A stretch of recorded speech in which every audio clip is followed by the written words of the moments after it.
Hi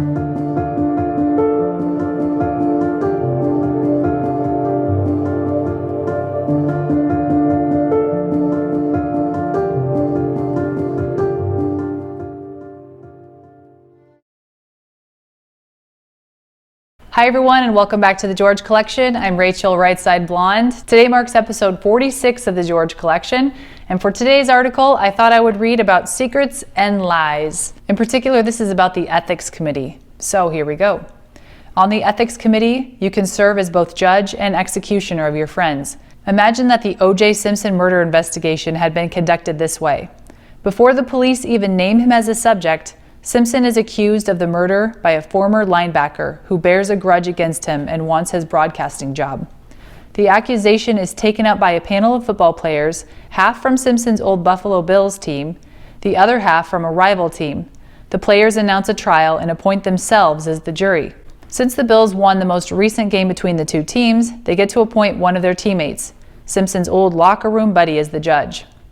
Meanwhile, the government publishes the names and phone numbers of the jurors, who in turn are besieged by angry callers threatening to punish them if they let Simpson off.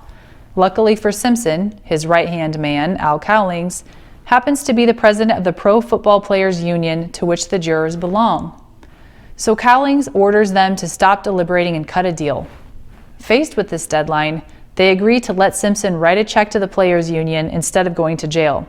The union membership, consisting mostly of Simpson's friends and business associates, votes on whether to accept the verdict or throw it out. It sounds crazy, but this is pretty much how the House Ethics Committee, formerly known as the Committee on Standards of Office Conduct, conducted the investigation of Speaker Newt Gingrich. Though the Gingrich case has been exceptionally rancorous, it illustrates how different the House ethics process is from an ordinary civil or criminal trial. Members of Congress, already entangled in possible conflicts of interest, are required to improvise and play potentially contradictory roles in the prosecution of their colleagues. In short, the system counts on politicians to not behave politically. When they degenerate into partisan teams, the system turns into a farce. Why is Congress allowed to police itself? Because the Constitution says so. Article 1, Section 5 states each House may determine the rules of its proceedings, punish its members for disorderly behavior, and with the concurrence of 2/3 expel a member. Short of expulsion, House rules provide 3 degrees of punishment: a letter of reproval, the mildest, reprimand, and censure, the most severe, whereby the member is stripped of any committee chairmanships. The House can also invent punishments on a case-by-case basis, such as the $300,000 fine on Gingrich. Over the years, the system has punished members for offenses ranging from bribery to sex with underage House pages. If members break the law, they can also be prosecuted and punished by the civil or criminal justice system. But if their transgressions don't qualify as crimes, it's up to the ethics system to catch and punish them. In the old days, the House would round up a new posse every time it had to go after an outlaw member. An ad hoc committee would deal with a scoundrel and disband. But in 1967, after the tumultuous prosecution of Representative Adam Clayton Powell of New York, the House decided to set up a permanent ethics panel. Since then, the committee has handled nearly 50 cases. Unlike other committees on which the majority party has numerical control, the Ethics Committee is evenly balanced, although the majority party does get to pick the chair. But while members compete fiercely for seats on other committees where they can do favors and make friends, they have to be arm-twisted into service on the Ethics Committee, where they are condemned to torment colleagues and make enemies.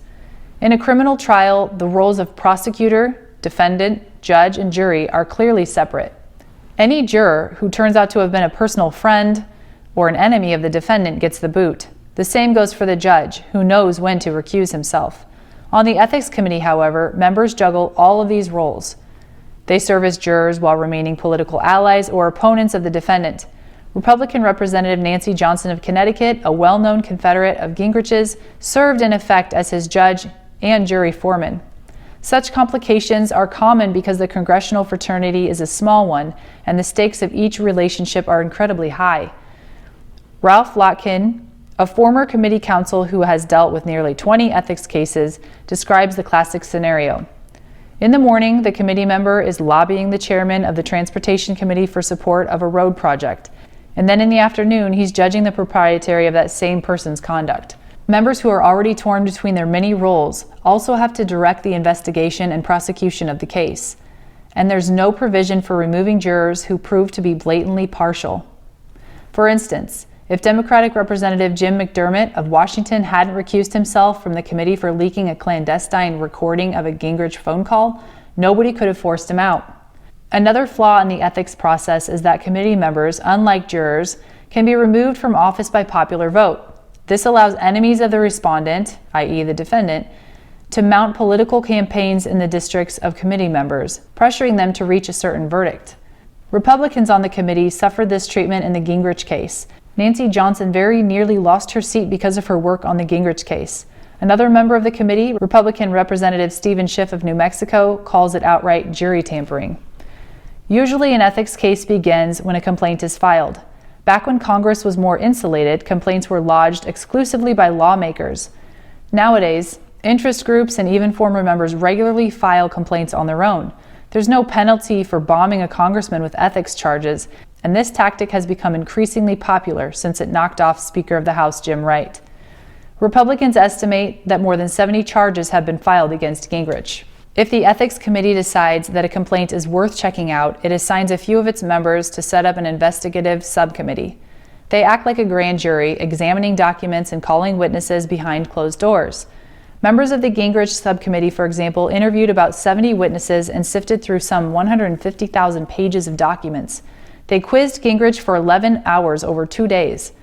At various stages, they argued over whether they should press forward with charges or simply throw them out. If the investigation substantiates the complaint, the subcommittee issues a statement of alleged violation, essentially an indictment. The committee then schedules a disciplinary hearing. Witnesses are questioned and documents are exhibited as in a trial.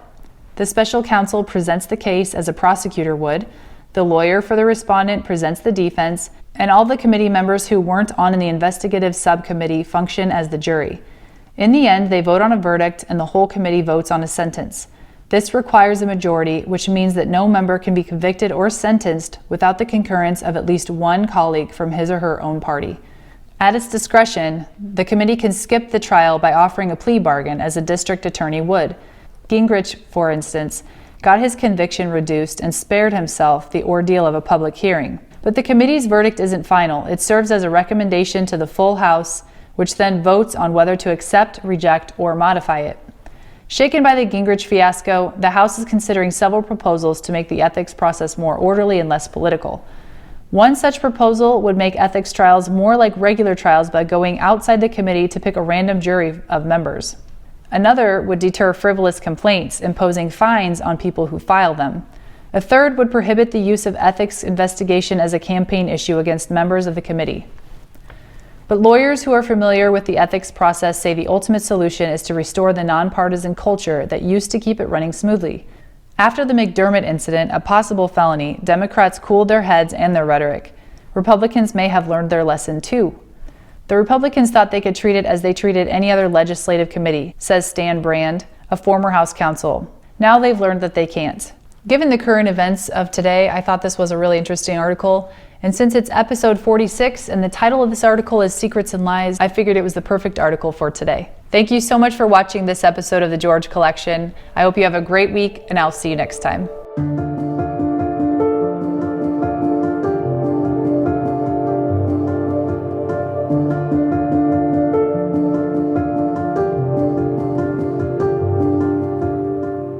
Magazine, George, which is a hoot of a magazine. I thought you were a lawyer.